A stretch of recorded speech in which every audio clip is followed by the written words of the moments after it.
Okay, some rugby union news to discuss that's been developing over the last 24 hours. It involves the Welsh Union and the Welsh Regions. Now, the WRU plans, or proposes, I think is a better way to look at it, because there's multiple options on the table, where they are proposing to cut the number of Welsh regions from 4 to 2.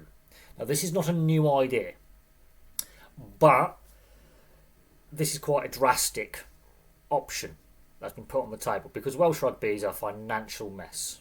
Absolute mess. The national team is struggling. They've only won one game since the World Cup in 2023, most recently in the tour against Japan. Went on a record-breaking losing streak. I think it was like 17 or 18 games.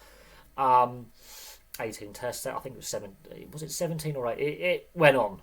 It got bad. Record-breaking test losing streak. Obviously, they ended that streak by beating Japan in the second test this summer. But this proposal to restructure the regional game in the URC. It's not new. 2019 we had a similar proposal on the table, and Welsh players were concerned that after the 2019 World Cup, a lot of them would not have contracts, would not have regions to play for. The selection rules, I think, also hamper the situation. We've seen Lewis Rees-Zammit leave the game to come back to the game. He hasn't signed with the Welsh region. He signed with an English club. Now, yeah, Rees-Zammit, he tried his hand at NFL. He made some money out there. Didn't obviously play a senior, NFL game. He obviously played some pre-season stuff. But he left the game because of money.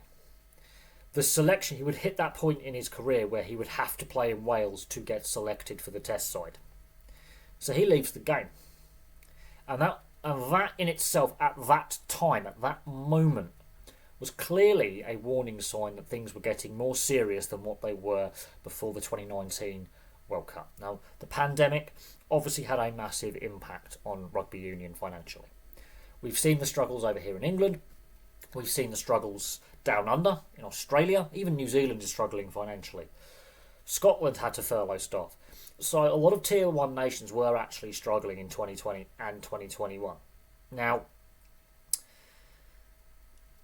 the selection rules of the Welsh national side, I think, with this idea, can only work if they go on the selection rules. You can play your club rugby, professional level, wherever. That is the only way this is going to work, because players are going to lose their jobs, because there's obviously squad limits.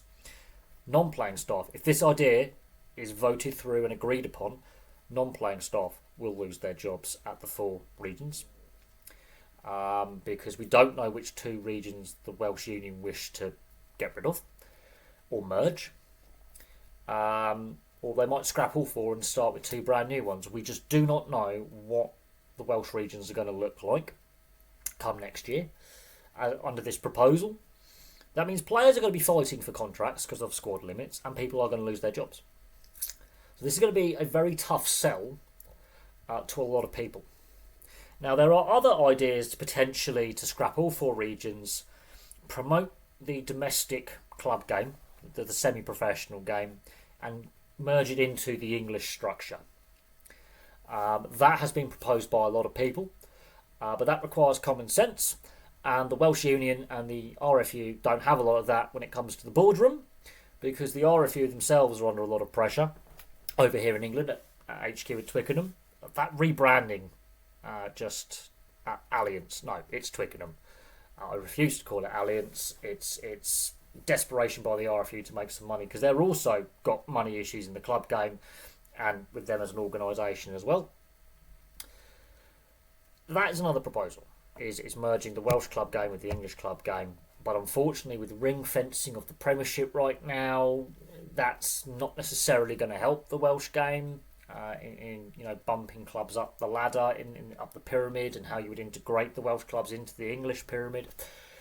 But it also will have a knock-on impact on the URC, because every other URC team will lose 2 home and 2 away games minimum, which is going to impact ticket prices, gate receipts, merchandise sales, TV deals. Because you're going to be playing those less games, you're going to try and have to make up that revenue elsewhere. And that will be either higher ticket prices, rising cost of team merch to try and make up the loss of those ticket sales, and it's going to impact the TV deal because you're now selling less games to the international and domestic broadcasters in the other countries where the URC is played. So that's South Africa, Italy, Scotland, which is obviously part of the UK, so that kind of the UK TV deal, and Ireland. That will massively impact a lot of other areas, which will also hurt the finances of the rest of the URC if this proposal is voted through and goes ahead. So while the Welsh Union are saying it's the best out of all the options in order to try and solve the financial mess that the Welsh Union have got themselves in, with a lot of bad decisions along the way, is it? We saw this proposal again in 2019, as I say, where they wanted to scrap one of the regions or merge two regions together to turn it to 3 out instead of 4 and shrink the game. And then you've got to look at how they branded the 4 regions. You had Newport Gwent, the Dragons, you had the Cardiff Blues, you had the Nessie Scarlets and the Swansea Neath Ospreys, and then they just dropped the place names and went with Scarlets, Ospreys, Blues and Dragons, which then you lose that connection with the area of South Wales where you're drawing fans from. Fans feel a very good connection to, a club in a community has a connection. When you drop the place name from the team name, you actually weaken that connection and that bond with the wider community you're purporting to represent. That was a poor move. It really was a poor move. I think that hurt promoting the game in Wales. You've also got the success of the Welsh football side.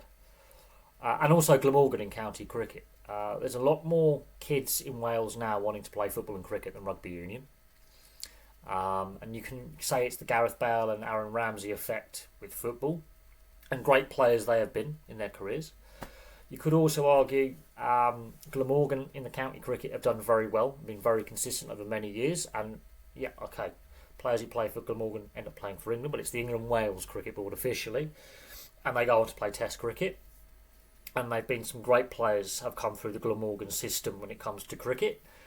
And so you've got more kids now wanting to play cricket and football over rugby union. You've got concerns from parents about allowing their kids to play because of the physical aspect of the game. You've got the potential of litigation for basically the CTE lawsuits that we're seeing in a lot of contact sports, where a lot of players are basically trying to sue to get ex-players, are raising their health concerns, especially around head injuries and related health issues. And so that is a concern that the Welsh Union has. They don't have the money to fight this lawsuit. If they are forced to pay out, that could completely bankrupt the game in Wales.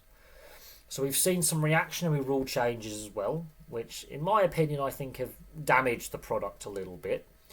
That's why I prefer rugby league more than union, and people say that's sacrilege, but I've played both codes. I've enjoyed watching both codes since the age of 3. But this is the situation we find ourselves in. And they didn't go through with their 2019 proposal because COVID hit 2020.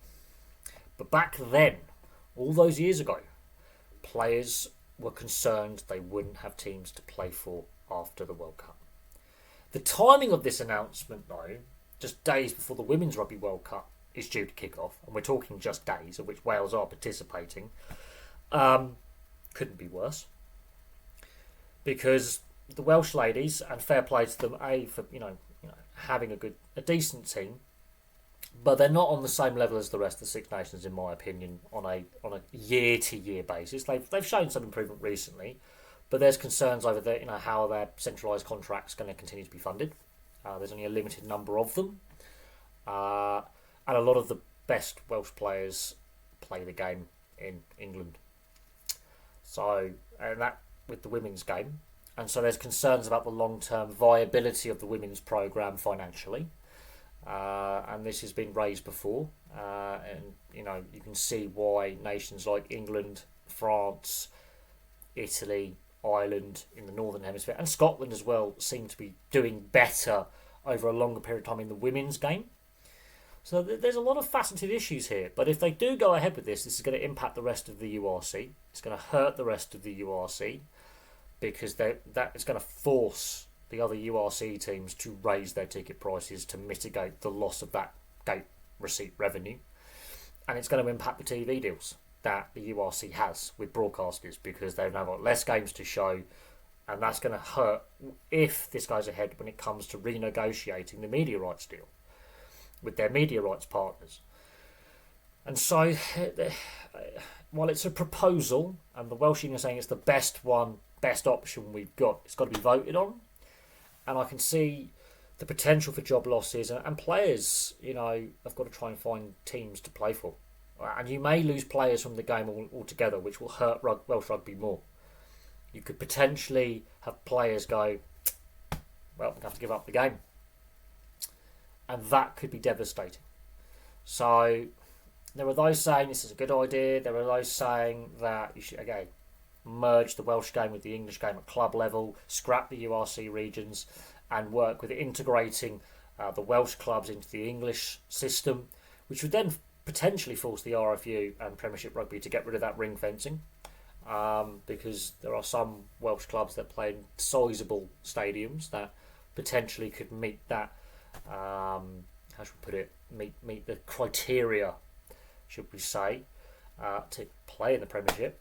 Even though there are clubs in the Championship that should be Premiership clubs, but because of ring fencing, there's no promotion relegation unless clubs meet criteria. We've seen 3 clubs go bust. There are other clubs struggling financially because the RFU and Premiership Rugby, again, are not showing a lot of common sense. And so there's other options on the table, but we shall see. But this proposal could be a double-edged sword. It could potentially save Welsh Rugby financially and ensure that in the future maybe they expand again and bring more regions back in. But at the same time, it's going to cause uncertainty with players who've now got to potentially find clubs within the next 12 months. People are going to lose their jobs if this proposal goes through, and it will hurt the rest of the URC. So we shall see how it all pans out. But for me, for now, thank you very much for watching. Place your thoughts in the comments section below.